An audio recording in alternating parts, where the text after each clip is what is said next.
शनैश्चरैस्तोत्रं ध्यानं चापासनो गृध्ररथस्तु नीलः प्रत्यङ्मुखः काश्यपगोत्रजातः सशूलचापेषु गदाधरोऽव्यात् सौराष्ट्रदेशप्रभवश्च शौरिः नीलाम्बरो नीलवपुः किरीटी गृध्रासनस्थो विकृताननश्च केयूरहारादिविभूषिताङ्गः सदास्तु मे मन्दगतिः प्रसन्नः।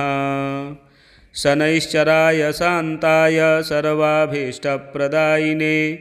नमः सर्वात्मने तुभ्यं नमो नीलाम्बराय च। द्वादशाष्टमजन्मानि द्वितीयान्तेषु राशिषु ये ये मेषाङ्गता दोषाः सर्वे नश्यन्तु वै प्रभो। सूत उवाच शृणुध्वं मुनयः सर्वे शनिपीडाहरं शुभं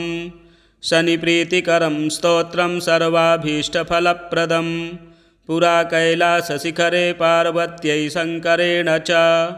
उपदिष्टं शनिस्तोत्रं प्रवक्ष्यामि तपोधनाः।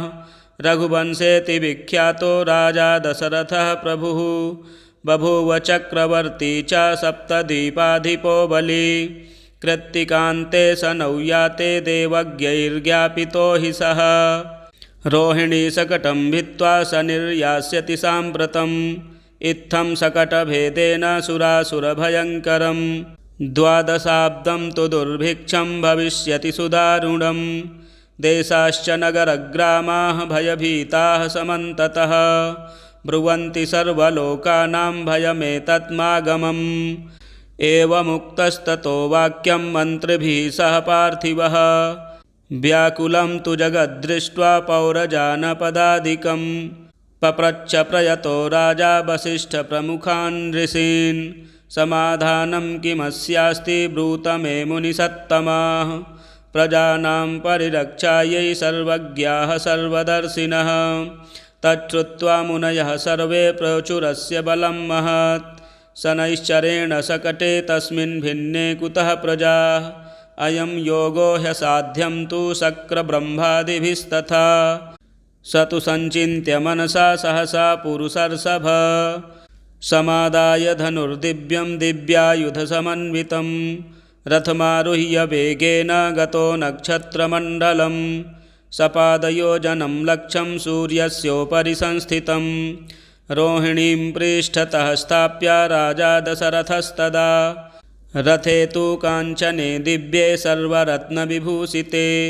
हंसवर्णहयैर्युक्ते महाकेतुसमुच्छ्रिते दीप्यमानो महारक्तकिरीटकटकादिभिः बभ्राजसा तदाकाशे द्वितीय इव भास्करः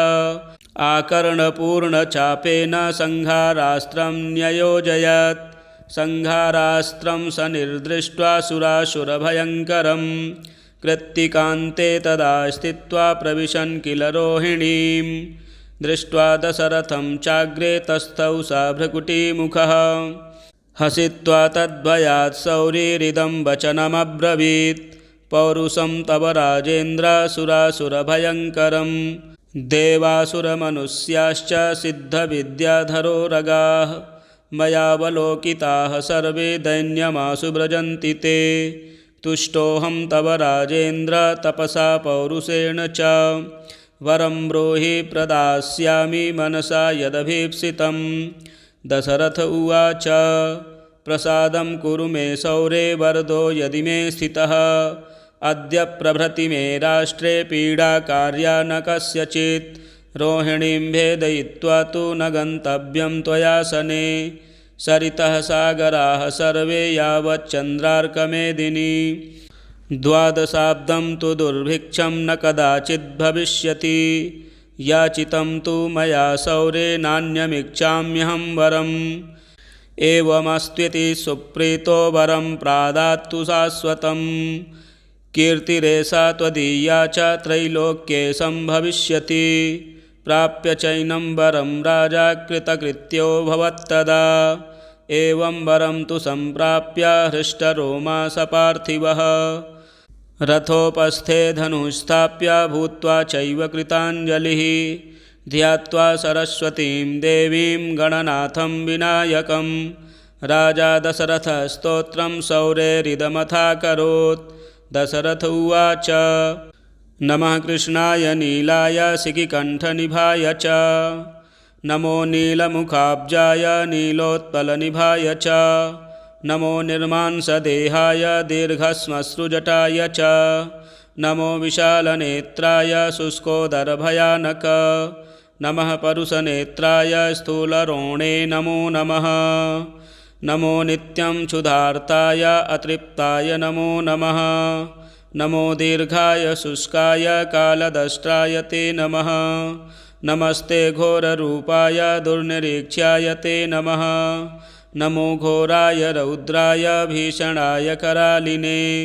नमस्ते सर्वभक्षाय बलिमुख नमोऽस्तु ते। सूर्यपुत्र नमस्तेस्तु भास्करो भयदायिने अधोदृष्टे नमस्तेस्तु संवर्तक नमो नमः। नमो मन्दगते तुभ्यं निस्त्रिंसाय नमो नमः। नमो दुःसहदेहाय नित्ययोगरताय च ज्ञानदृष्टे नमस्तेस्तु कश्यपात्मजसूनवे तुष्टो ददासि त्वं राज्यं क्रुद्धो हरसि तत्क्षणात् देवासुरमनुष्याश्च सिद्धविद्याधरोरगाः त्वयावलोकिताः सर्वे दैन्यमाशु व्रजन्ति ते ब्रह्मा शक्रो यमश्चैव ऋषयः सप्तसागराः राज्यभ्रष्टा भवन्तीह तव दृष्ट्यावलोकिताः देशाश्च नगरग्रामाः द्वीपाश्च गिरयस्तथा सरितः सागराः सर्वे नाशं यान्ति समूलतः प्रसादं कुरु मे सौरे वरदोऽसि महाबल एवमुक्तस्तदा सौरिः गृहराजो महाबलः अब्रवीच्च शनिर्वाक्यं हृष्टरोमा सभास्करिः शनिरुवाच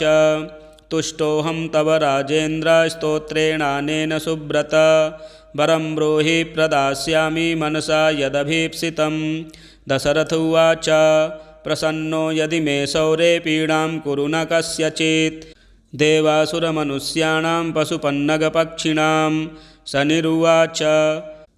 ग्रहणाच्च ग्रहाज्ञेयाः ग्रहाः पीडाकराः स्मृताः अदेयोऽपि वरोऽस्माभिः तुष्टोऽहं तु ददामि ते देवासुरमनुष्याश्च सिद्धविद्याधरोरगाः पशुपक्षी मृगां वृक्षाः पीडां मुञ्चन्तु सर्वदा त्वया प्रोक्तमिदं स्तोत्रं यः पठेदिह मानवः एककालं क्वचित्कालं पीडां मुञ्चामि तस्य वै मृत्युस्थानगतो वापि जन्मव्ययगतोऽपि वा पठति श्रद्धया युक्तः शुचिः स्नात्वा समाहितः समीपत्रय्य समभ्यर्च्य प्रतिमां लोहजां मम मासौदनं तिलैर्मिश्रं दद्याल्लोहं तु दक्षिणां कृष्णाङ्गां महसीं वस्त्रं मामुद्दिश्य दुजातये मद्दिने तु विशेषेण स्तोत्रेणानेन पूजयेत् पूजयित्वा जपेत् स्तोत्रं भुक्त्वा चैव कृताञ्जलिः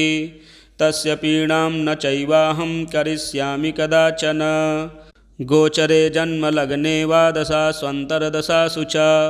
रक्षामि सततं तस्य पीडा स्वन्यग्रहस्य च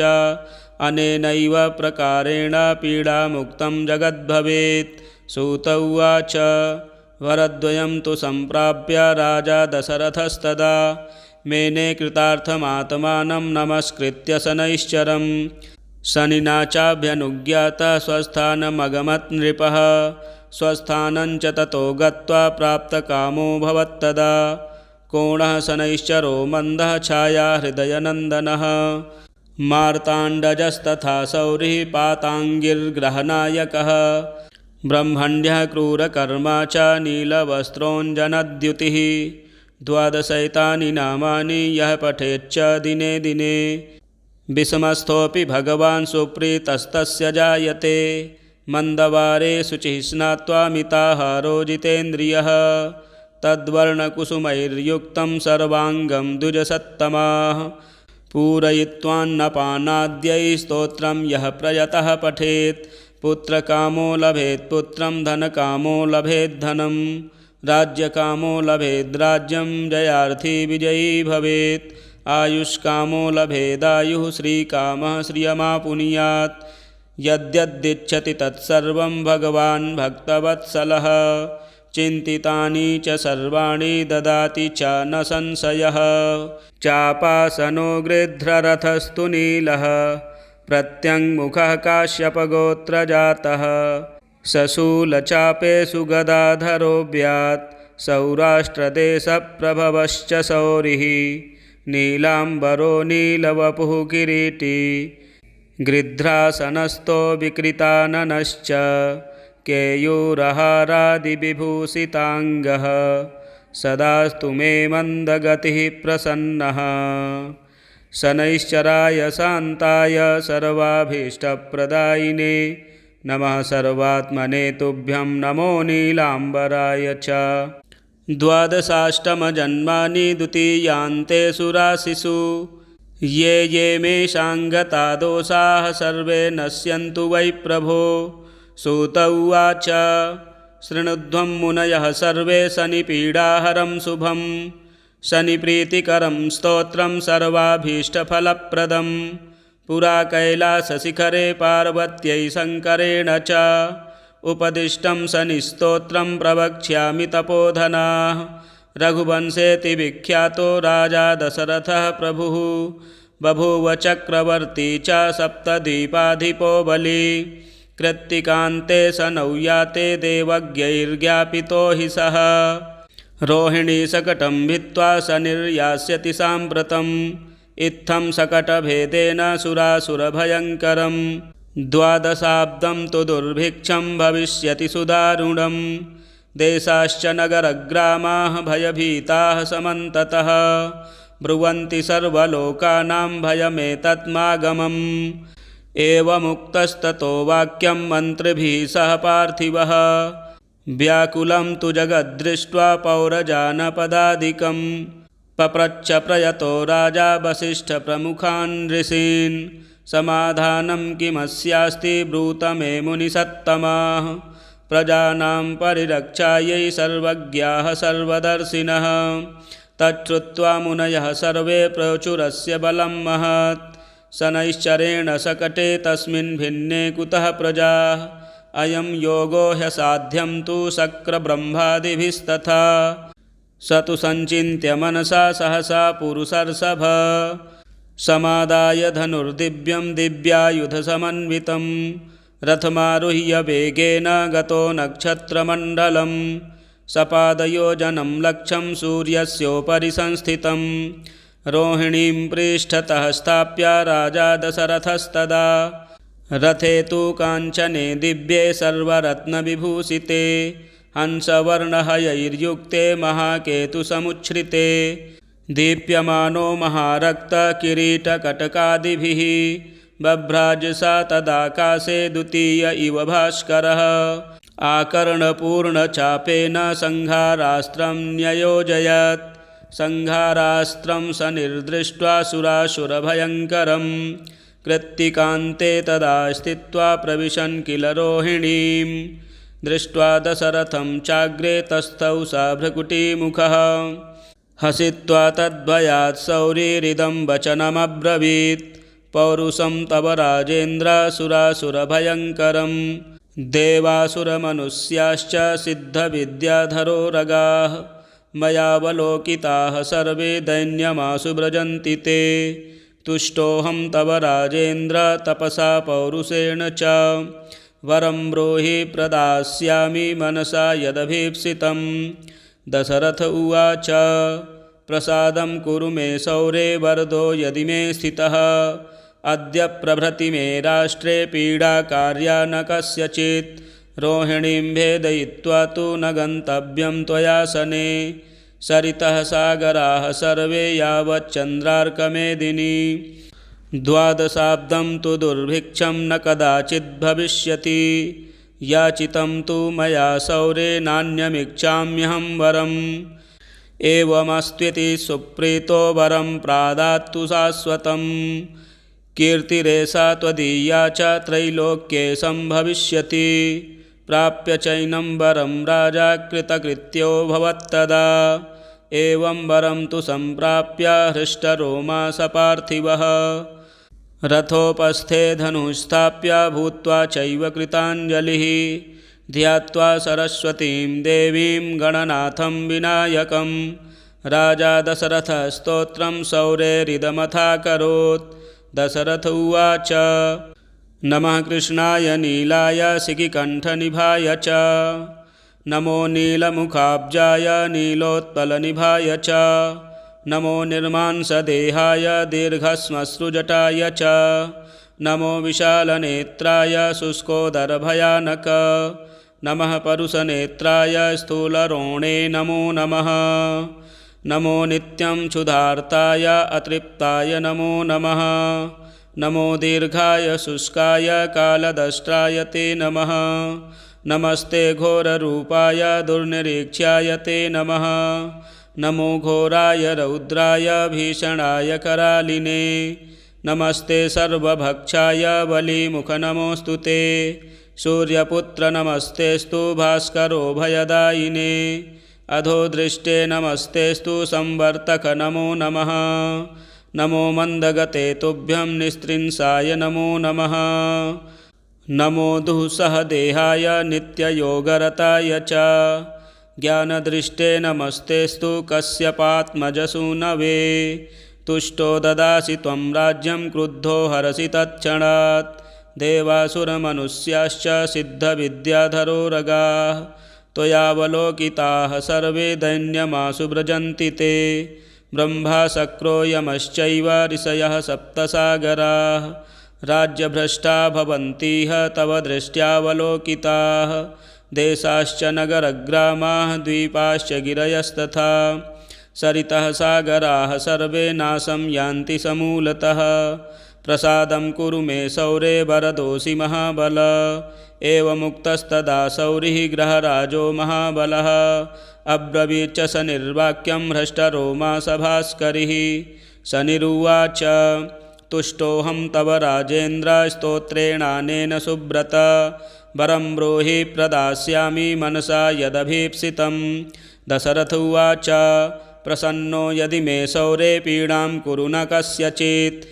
देवासुरमनुष्याणां पशुपन्नगपक्षिणां शनिरुवाच ग्रहणाच्च ग्रहाज्ञेयाः ग्रहाः पीडाकराः स्मृताः अदेयोऽपि वरोऽस्माभिः तुष्टोऽहं तु ददामि ते देवासुरमनुष्याश्च सिद्धविद्याधरो रगाः पशुपक्षिमृगां वृक्षाः पीडां मुञ्चन्तु सर्वदा त्वया प्रोक्तमिदं स्तोत्रं यः पठेदिह मानवः एककालं क्वचित्कालं पीडां मुञ्चामि तस्य वै मृत्युस्थानगतो वापि जनमव्ययगतोऽपि वा पठति श्रद्धया युक्तः शुचिः स्नात्वा समाहितः समीपत्रय्य समभ्यर्च्य प्रतिमां लोहजां मम मासौदनं तिलैर्मिश्रं दद्याल्लोहं तु दक्षिणां कृष्णाङ्गां महसीं वस्त्रं मामुद्दिश्य दुजातये मद्दिने तु विशेषेण स्तोत्रेणानेन पूजयेत् पूजयित्वा जपेत् स्तोत्रं भुक्त्वा चैव कृताञ्जलिः तस्य पीडां न चैवाहं करिष्यामि कदाचन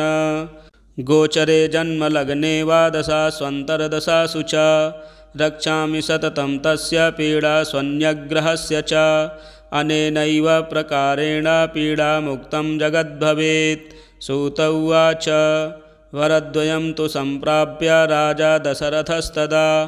मेने कृतार्थमात्मानं नमस्कृत्य शनैश्चरं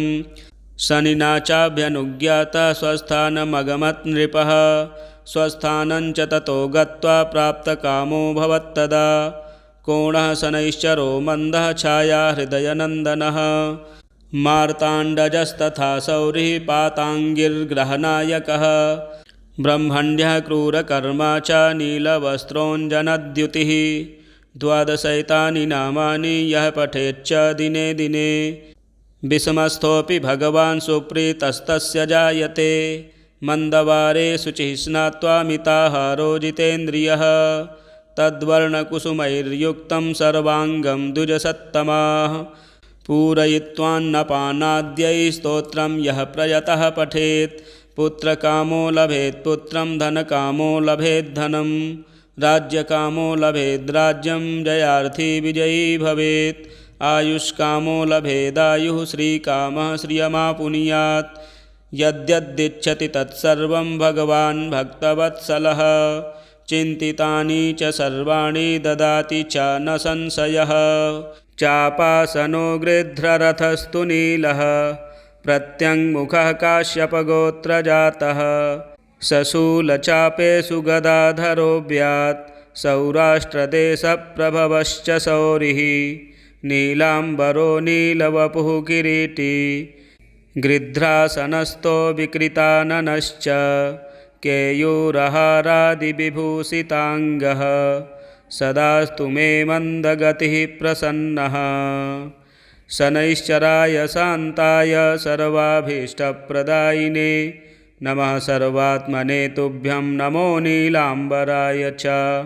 द्वादशाष्टमजन्मानि द्वितीयान्तेषु राशिषु ये ये मेषाङ्गता दोषाः सर्वे नश्यन्तु वै प्रभो। सूत उवाच शृणुध्वं मुनयः सर्वे शनिपीडाहरं शुभं शनिप्रीतिकरं स्तोत्रं सर्वाभीष्टफलप्रदं पुरा कैलासशिखरे पार्वत्यै शङ्करेण च उपदिष्टं शनिस्तोत्रं प्रवक्ष्यामि तपोधनाः।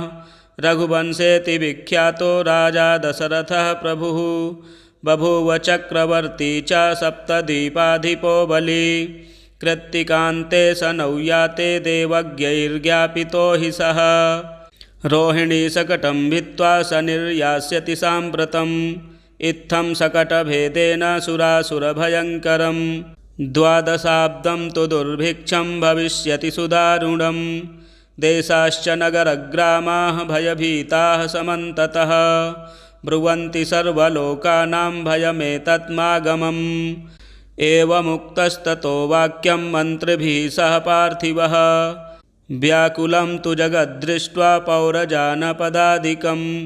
पप्रच्छ प्रयतो राजा वसिष्ठप्रमुखान् ऋषीन् समाधानं किमस्यास्ति ब्रूत मे मुनिसत्तमाः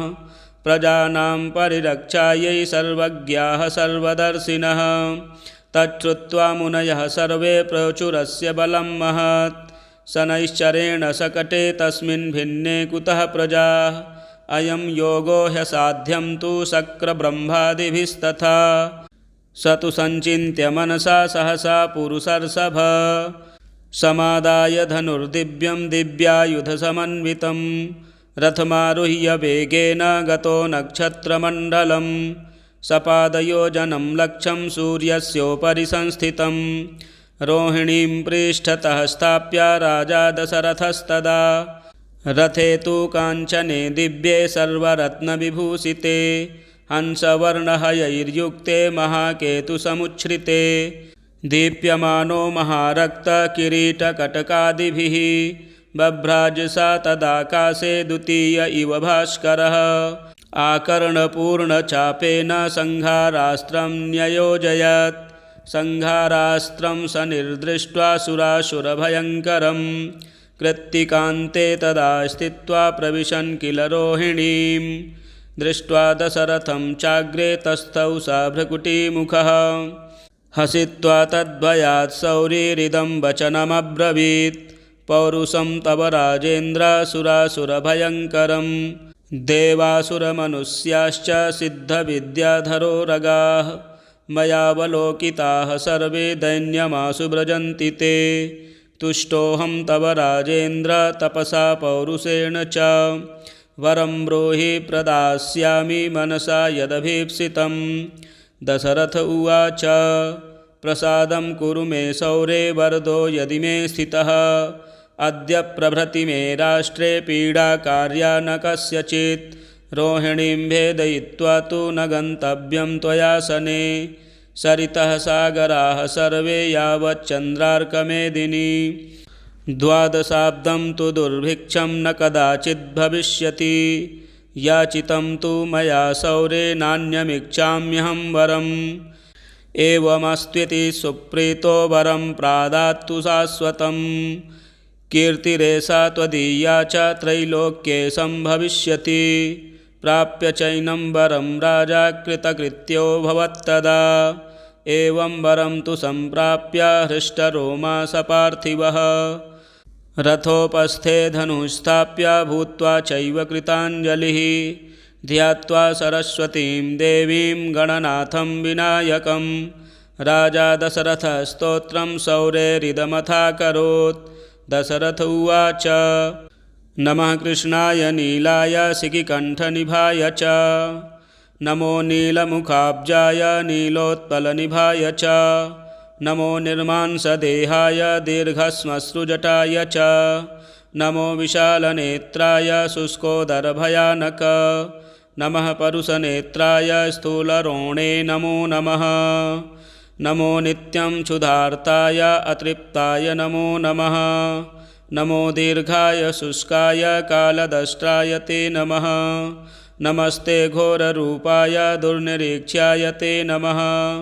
नमो घोराय रौद्राय भीषणाय करालिने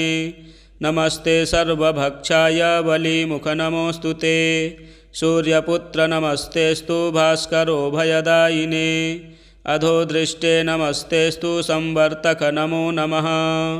नमो मन्दगते तुभ्यं निस्त्रिंसाय नमो नमः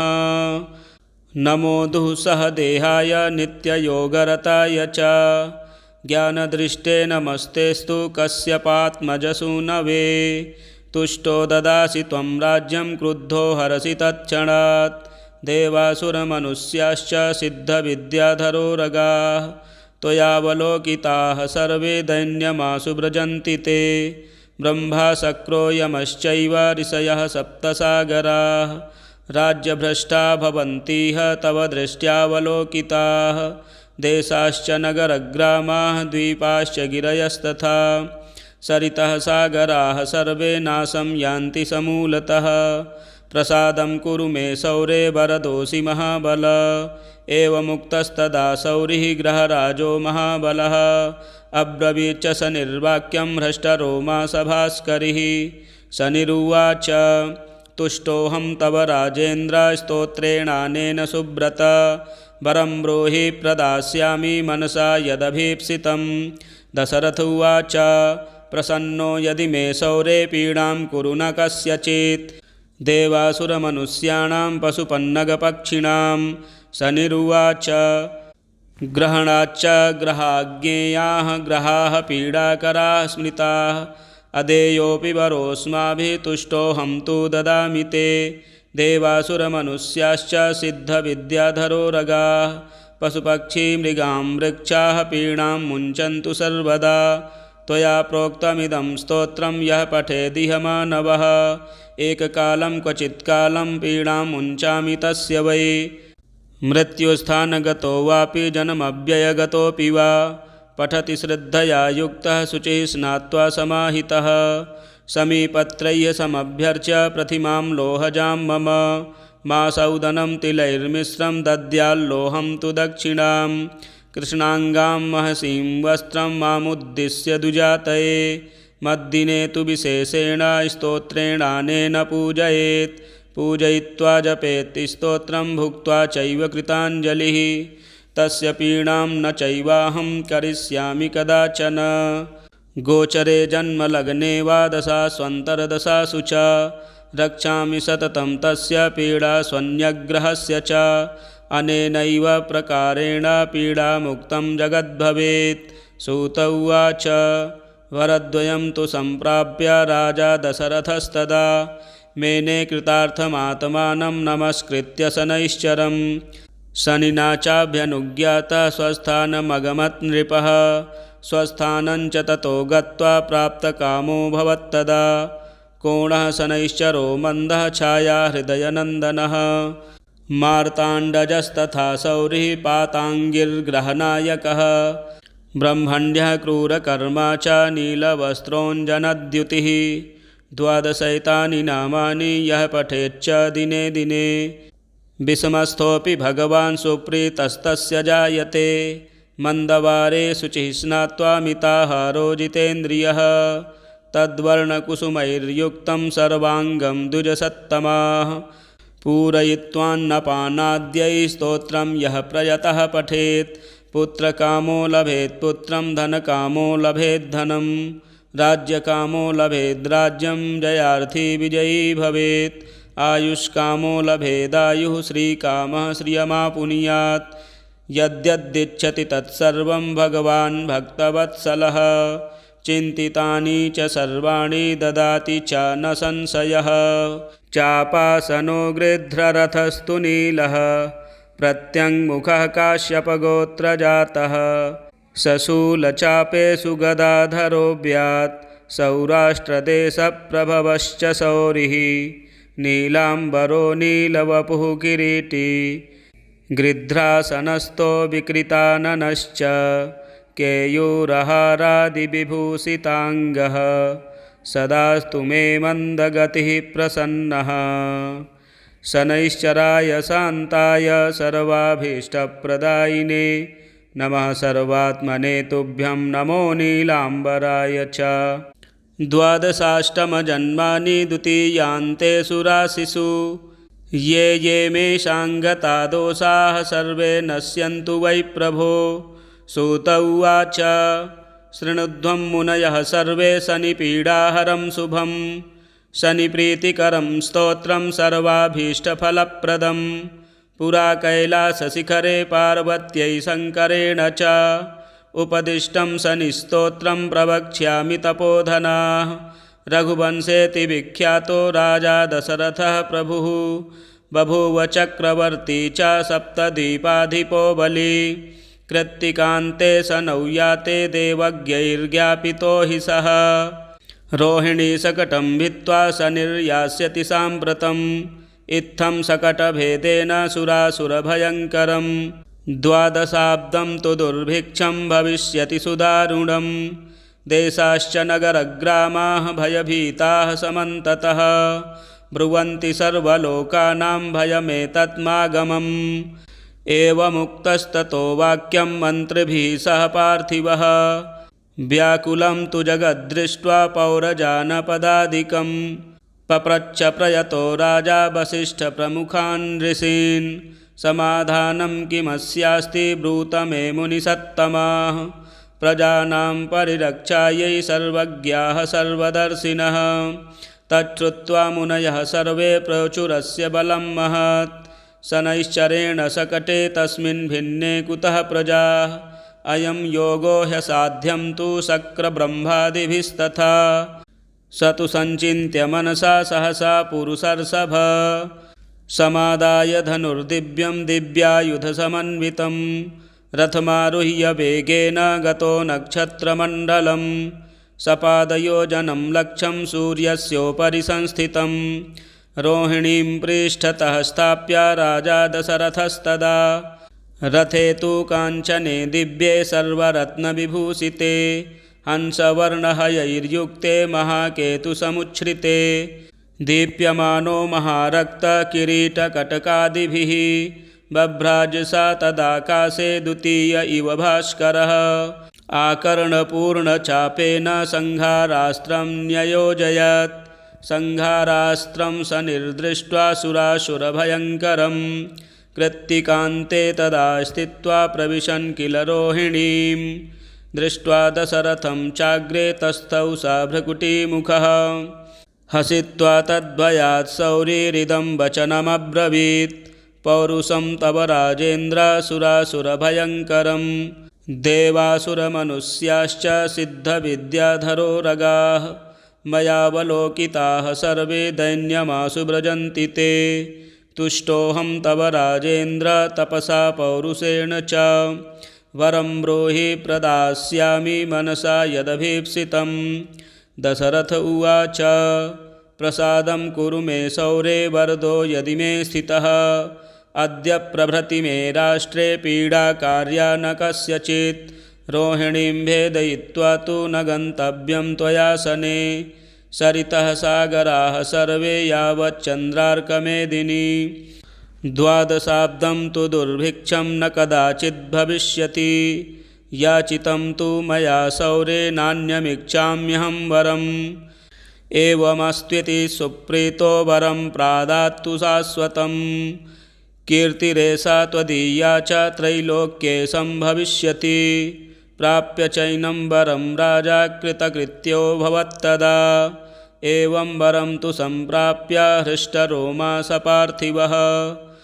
रथोपस्थे धनुस्थाप्य भूत्वा चैव कृताञ्जलिः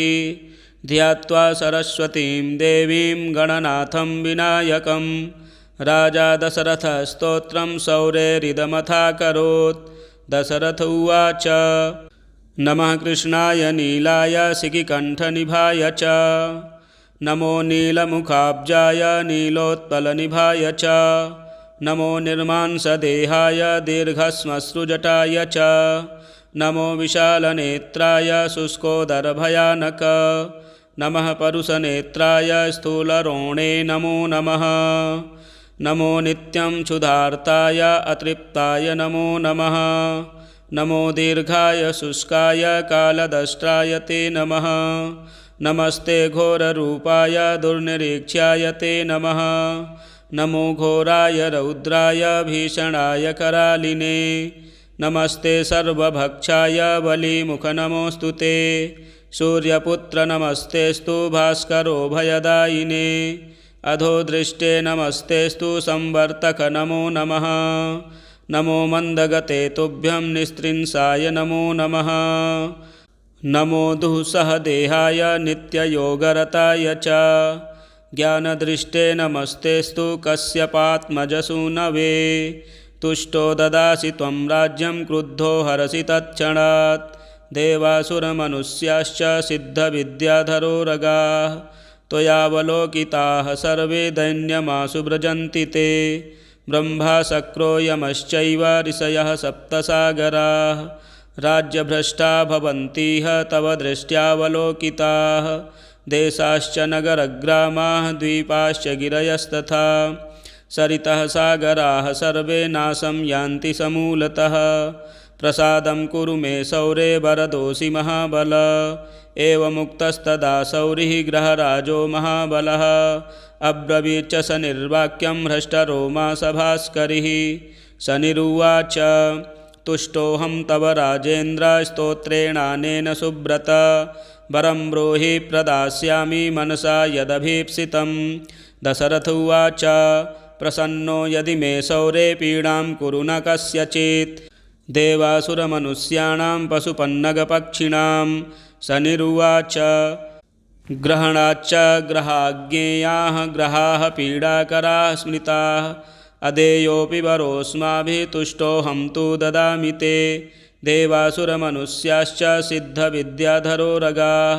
पशुपक्षिमृगां वृक्षाः पीडां मुञ्चन्तु सर्वदा त्वया प्रोक्तमिदं स्तोत्रं यः पठेदिह मानवः एककालं क्वचित्कालं पीडां मुञ्चामि तस्य वै मृत्युस्थानगतो वापि जन्मव्ययगतोऽपि वा पठति श्रद्धया युक्तः शुचिः स्नात्वा समाहितः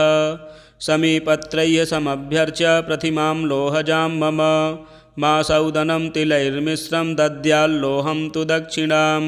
कृष्णाङ्गां महसीं वस्त्रं मामुद्दिश्य दुजातये मद्दिने तु विशेषेण स्तोत्रेणानेन पूजयेत् पूजयित्वा जपेत् स्तोत्रं भुक्त्वा चैव कृताञ्जलिः तस्य पीडां न चैवाहं करिष्यामि कदाचन। गोचरे जन्मलग्ने वा दशास्वन्तरदशासु च रक्षामि सततं तस्य पीडा स्वन्यग्रहस्य च अनेनैव प्रकारेण पीडामुक्तं जगद्भवेत्। सूत उवाच वरद्वयं तु सम्प्राप्य राजा दशरथस्तदा मेने कृतार्थमात्मानं नमस्कृत्य शनैश्चरम् शनिना चाभ्यनुज्ञातः स्वस्थानमगमत् नृपः स्वस्थानं च ततो गत्वा प्राप्तकामो भवत्तदा कोणः शनैश्चरो मन्दः छाया हृदयनन्दनः मार्ताण्डजस्तथा सौरिः पाताङ्गिर्ग्रहनायकः ब्रह्मण्यः क्रूरकर्मा च नीलवस्त्रोञ्जनद्युतिः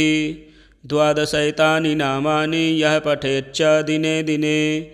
विषमस्थोऽपि भगवान् सुप्रीतस्तस्य जायते मन्दवारे शुचिः स्नात्वा मिताहारो जितेन्द्रियः तद्वर्णकुसुमैर्युक्तं सर्वाङ्गं द्विजसत्तमाः पूरयित्वान्नपानाद्यै स्तोत्रं यः प्रयतः पठेत् पुत्रकामो लभेत् पुत्रं धनकामो लभेत् धनं राज्यकामो लभेद् राज्यं जयार्थी विजयी भवेत् आयुष्कामो लभेदायुः श्रीकामः श्रियमापुनुयात् यद्यदिच्छति तत्सर्वं भगवान् भक्तवत्सलः चिन्तितानि च सर्वाणि ददाति च न संशयः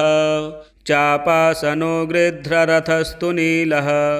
प्रत्यङ्मुखः काश्यपगोत्रजातः सशूलचापेषु गदाधरोऽभ्यात् सौराष्ट्रदेशप्रभवश्च शौरिः नीलाम्बरो नीलवपुः किरीटी गृध्रासनस्थो विकृताननश्च केयूरहारादिविभूषिताङ्गः सदास्तु मे मन्दगतिः प्रसन्नः शनैश्चराय शान्ताय सर्वाभीष्टप्रदायिने नमः सर्वात्मने तुभ्यं नमो नीलाम्बराय च द्वादशाष्टमजन्मानि द्वितीयान्तेषु राशिषु ये ये मेषां गता दोषाः सर्वे नश्यन्तु वै प्रभो सूत उवाच शृणुध्वं मुनयः सर्वे शनिपीडाहरं शुभं शनिप्रीतिकरं स्तोत्रं सर्वाभीष्टफलप्रदं पुरा कैलासशिखरे पार्वत्यै शङ्करेण च उपदिष्टं शनिस्तोत्रं प्रवक्ष्यामि तपोधनाः रघुवंशेति विख्यातो राजा दशरथः प्रभुः बभूव चक्रवर्ती च सप्तद्वीपाधिपो बली कृत्तिकान्ते शनौ याते देवज्ञैर्ज्ञापितो हि सः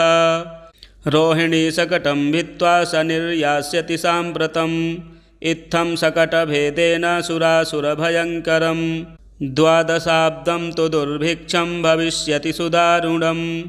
देशाश्च नगरग्रामाः भयभीताः समन्ततः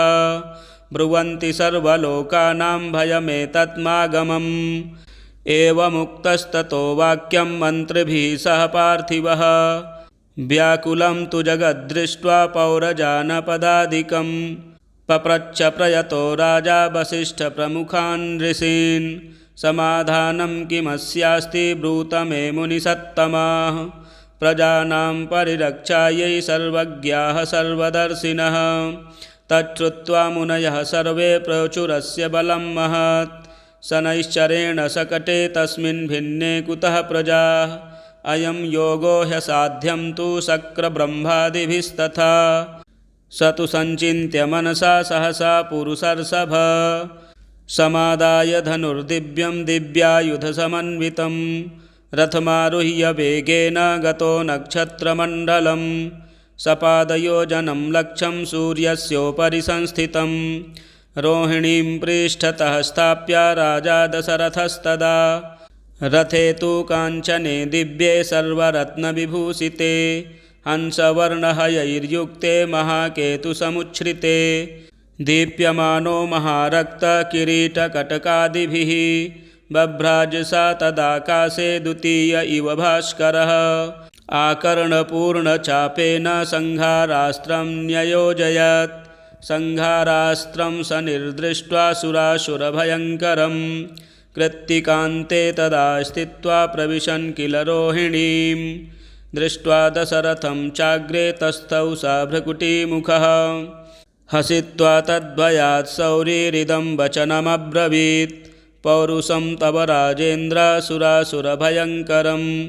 देवासुरमनुष्याश्च सिद्धविद्याधरो रगाः मयावलोकिताः सर्वे दैन्यमाशु व्रजन्ति ते तुष्टोऽहं तव राजेन्द्र तपसा पौरुषेण च वरं ब्रूहि प्रदास्यामि मनसा यदभीप्सितं दशरथ उवाच प्रसादं कुरु मे सौरे वरदो यदि मे स्थितः अद्य प्रभृति मे राष्ट्रे पीडा कार्या न कस्यचित् रोहिणीं भेदयित्वा तु न गन्तव्यं त्वया शने सरितः सागराः सर्वे यावच्चन्द्रार्कमेदिनी द्वादशाब्दं तु दुर्भिक्षं न कदाचिद्भविष्यति याचितं तु मया सौरे नान्यमिच्छाम्यहं वरम् एवमस्त्विति सुप्रीतो वरं प्रादात्तु शाश्वतम् कीर्तिरेषा त्वदीया च त्रैलोक्ये सम्भविष्यति प्राप्य चैनं वरं राजा कृतकृत्यो भवत्तदा एवं वरं तु सम्प्राप्य हृष्टरोमा स पार्थिवः रथोपस्थे धनुस्थाप्य भूत्वा चैव कृताञ्जलिः ध्यात्वा सरस्वतीं देवीं गणनाथं विनायकं राजा दशरथस्तोत्रं सौरेरिदमथाकरोत् दशरथ उवाच नमः कृष्णाय नीलाय शिखिकण्ठनिभाय च नमो नीलमुखाब्जाय नीलोत्पलनिभाय च नमो निर्मांसदेहाय दीर्घश्मश्रुजटाय च नमो विशालनेत्राय शुष्कोदरभयानक नमः परुषनेत्राय स्थूलरोणे नमो नमः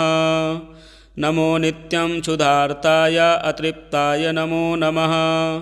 नमो दीर्घाय शुष्काय कालदष्ट्राय ते नमः नमस्ते घोररूपाय दुर्निरीक्ष्याय ते नमः नमो घोराय रौद्राय भीषणाय करालिने नमस्ते सर्वभक्षाय बलिमुख नमोऽस्तु ते सूर्यपुत्र नमस्तेस्तु भास्करो भयदायिने अधोदृष्टे नमस्तेस्तु संवर्तक नमो नमः नमो मन्दगते तुभ्यं निस्त्रिंसाय नमो नमः नमो दुःसहदेहाय नित्ययोगरताय च ज्ञानदृष्टे नमस्तेस्तु कश्यपात्मजसूनवे तुष्टो ददासि त्वं राज्यं क्रुद्धो हरसि तत्क्षणात् देवासुरमनुष्याश्च सिद्धविद्याधरोरगाः त्वयावलोकिताः सर्वे दैन्यमाशु व्रजन्ति ते ब्रह्मा शक्रो यमश्चैव ऋषयः सप्तसागराः राज्यभ्रष्टा भवन्तीह तव दृष्ट्यावलोकिताः देशाश्च नगरग्रामाः द्वीपाश्च गिरयस्तथा सरितः सागराः सर्वे नाशं यान्ति समूलतः प्रसादं कुरु मे सौरे वरदोषि महाबल एवमुक्तस्तदा सौरिः गृहराजो महाबलः अब्रवीच्च शनिर्वाक्यं हृष्टरोमा सभास्करिः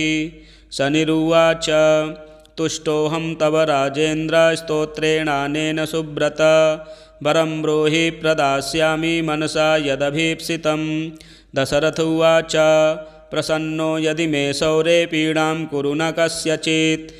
देवासुरमनुष्याणां पशुपन्नगपक्षिणां शनिरुवाच ग्रहणाच्च ग्रहाज्ञेयाः ग्रहाः पीडाकराः स्मृताः अदेयोऽपि वरोऽस्माभिः तुष्टोऽहं तु ददामि ते